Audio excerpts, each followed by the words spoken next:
राज्यामध्ये गेल्या काही दिवसांमध्ये झालेल्या अतिवृष्टीने शेतीला जो आहे तो जबर फटका बसला आहे। प्राथमिक अहवालानुसार तब्बल 9 लाख हेक्टर क्षेत्रावरील पिकांचे नुकसान झाले असून 22 जिल्ह्यांची जी परिस्थिती आहे ते चिंताजनक आहे। या पार्श्वभूमीवर कृषी मंत्री दत्तात्रय भरणे यांनी पुण्यातील राज्यस्तरीय आढावा बैठकीमध्ये संबंधित यंत्रणांना तातडीचे निर्देश दिले आहे। पंचनामे जे आहे तत्परतेने पूर्ण करून महसूल विभागाच्या समन्वयाने अहवाल जो आहे राज्य सरकारकडे त्वरित पाठवण्याची सूचना दिलेली आहे। मी मागे पण व्हिडिओ एक टाकला होता मुख्यमंत्री देवेंद्र फडणवीस साहेबांनी, तुम्ही स्क्रीनवरती ती इमेज बघू शकता। हा जो व्हिडिओ आहे मी व्हिडिओचा शेवट लावून देणार आहे। याच्यामध्ये नुकसान भरपाई निमित्त मुख्यमंत्री देवेंद्र फडणवीस यांनी म्हटलेला आहे। हा व्हिडिओ जाऊन नक्की बघा। आणि आज आपण आजच्या व्हिडिओमध्ये कोणकोणते जिल्हे जे आहेत ते नुकसानग्रस्त झालेले आहेत, कोणकोणत्या जिल्ह्यातील जे शेती आहे ते नुकसानग्रस्त झाली आहे, तर ही जी सगळी माहिती आहे आपण आजच्या व्हिडिओमध्ये जाणून घेणार आहोत। कोणकोणते जिल्हे आहेत, किती जिल्हे आहेत, तर हे तुम्हाला आजच्या व्हिडिओमध्ये कळून जाणार आहे। ठीक आहे, तर मंडळी व्हिडिओ शेवटपर्यंत नक्की बघा। तर नमस्कार मंडळी, मी प्रवीण शंभरकर, तुम्ही पाहता खेड्यातील मुलगा। अतिवृष्टीमुळे पेरणीपासून वाढीच्या टप्प्यातील पिकांपर्यंतची जी आहे मोठी हानी झाली आहे। अनेक ठिकाणी शेती जी आहे जलमय झाल्याने उभ्या पिकाचे नुकसान, मातीची धूप आणि पूर पाण्यामुळे शेतमाल सडण्याचे जे प्रकार आहेत ते समोर आले आहे। सरकारकडून जे आहे तातडीने मदत मिळावी अशी शेतकऱ्यांची महाराष्ट्र राज्यभरातील शेतकऱ्यांची अशी तातडीने मागणी केलेली आहे।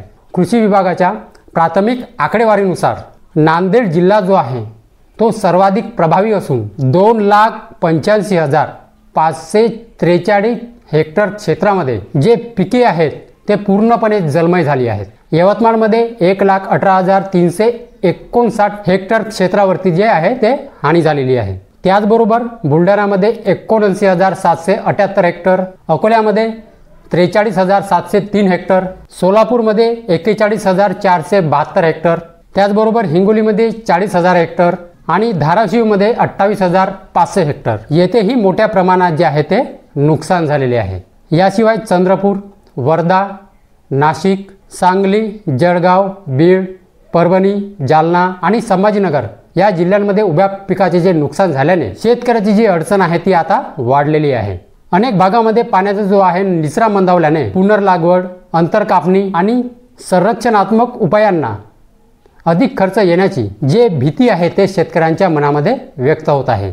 कृषी मंत्री भरणे यांनी अधिकाऱ्यांकडे पंचनाम्यामध्ये अचूकता ठेवून प्रक्रिया जे ते वेगवान करण्याचे आदेश दिले आहेत।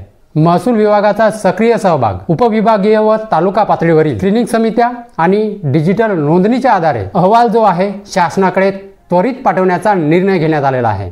कोणत्याही योजनेमधील निधी जो आहे तो परत जाणार नाही, तो जो निधी आहे तो शेतकऱ्यांच्या मदतीसाठी वापरला जाईल अशी जी हमी आहे ती स्पष्टपणे बैठकीमध्ये देण्यात आली आहे।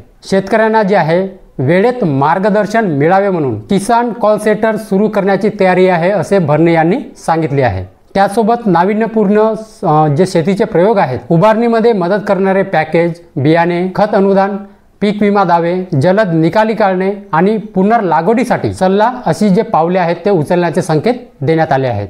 मराठवाडा व विदर्भातील गंभीर हानीग्रस्त जिल्ह्यांना विशेष प्राधान्य देण्याची भूमिका जी आहे ते बजावली गेली। तर यावेळेस कोणकोणते जिल्हे आहेत तुम्हाला तर मी सांगितलंच आहे, परत मी एकदा सांगतो बघा। कोणकोणत्या जिल्ह्यांना नुकसानग्रस्त जे अतिवृष्टी भरपाई आहे ते मिळणार आहे लवकरात लवकर ते बघा।